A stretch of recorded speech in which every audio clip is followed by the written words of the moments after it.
미션 let's go 저 건물을 찾으러 Assalamualaikum warahmatullahi wabarakatuh. Saya Tuti Lestari Dan saya Elisa Fitriani. Kami dari kelas 12 IPS 1 ingin mempresentasikan materi kami mengenai pemanfaatan penginderaan jauh untuk tata guna lahan.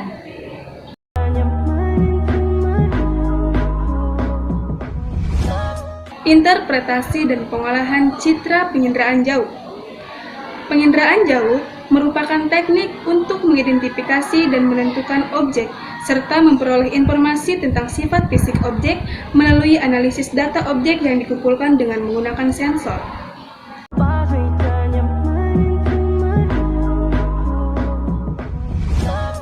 Adapun ciri-ciri objek yang tergambar pada citra. Yang pertama, ciri spasial, yaitu berkaitan dengan aspek keruangan yang mencakup bentuk, ukuran, bayangan, pola, tekstur, situs, dan asosiasi.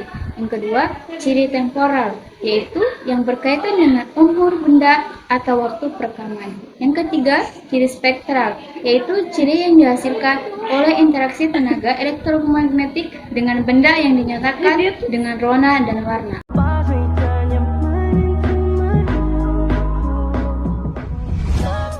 Faktor yang mempengaruhi penetapan tata guna lahan. Faktor pertama yaitu fisik.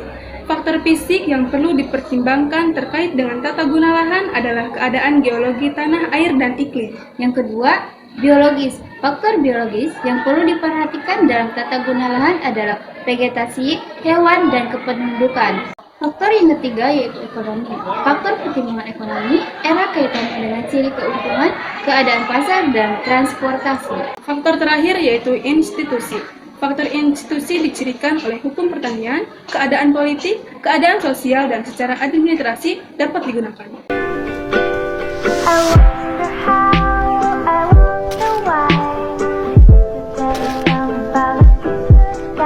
Konsep tata guna lahan. Lahan adalah sumber daya alam yang penting baik untuk kelangsungan hidup dan kemakmuran umat manusia dan untuk pemeliharaan semua ekosistem eksternal. Tata guna lahan merupakan aktivitas manusia yang dilakukan untuk mendapatkan manfaat dari lahan.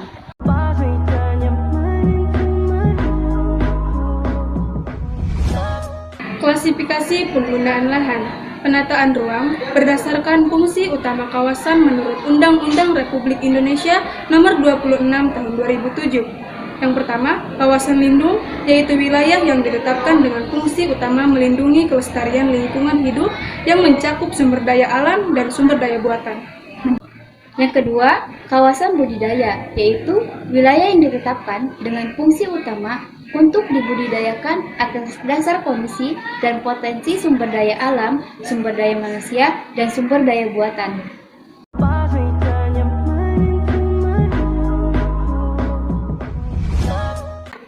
Klasifikasi penggunaan lahan menurut United States Geological Survey, yaitu ada perkotaan, pertanian, peternakan, lahan basah, lahan air, hutan, lahan gundul, lahan lumut, es, atau salju abadi.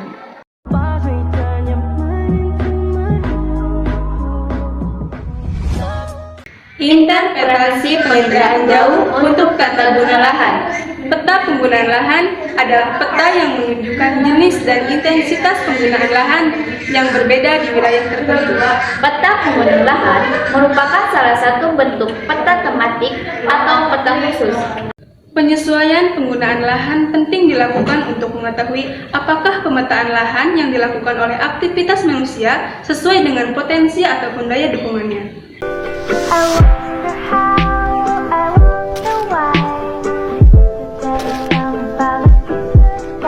Manfaat penginderaan jauh, yaitu salah satunya mampu menjangkau daerah yang sulit dijangkau manusia. Alat penginderaan jauh Yaitu stereoskop, stereograf, film transparansi, media sinar, alat ukur pengukuran jarak, palaras bar, penganalisis citra elektronik.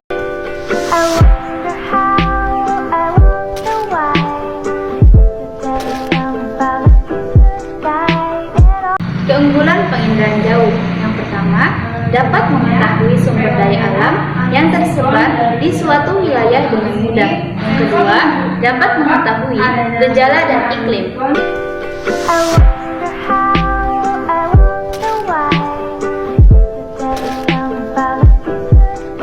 Kelemahan penginderaan jauh.